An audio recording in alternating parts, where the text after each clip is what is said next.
They found these 5 men from 30 years earlier, and they measured their cardiorespiratory fitness and a variety of other parameters that they had measured at the time.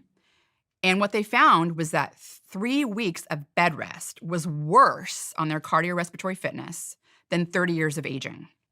So essentially, their cardiorespiratory fitness was no worse 30 years later than it was after their 3 weeks of bed rest, which is kind of amazing because you would think that the 30 years of aging would be worse on your cardiorespiratory fitness than the 3 weeks of bed rest. And it's the same individuals. The same individuals, the same 5 men.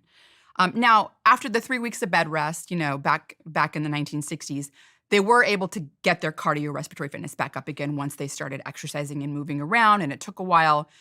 But when you look at their baseline levels, their baseline cardiorespiratory fitness, and you compare it to their cardiorespiratory fitness baseline 30 years later, it wasn't worse than what happened when they compared it to the 3 weeks of bed rest. And you might go, well, why is that so significant, the cardiorespiratory fitness dropping? We know that cardiorespiratory fitness is one of the best predictors of longevity.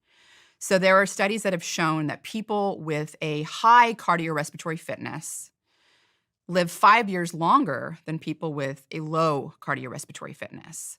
That's, pretty big difference. They're basically 80% less likely to die of many different causes of death, so cardiovascular disease, cancer, respiratory disease, things like that, than people with a low cardiorespiratory fitness.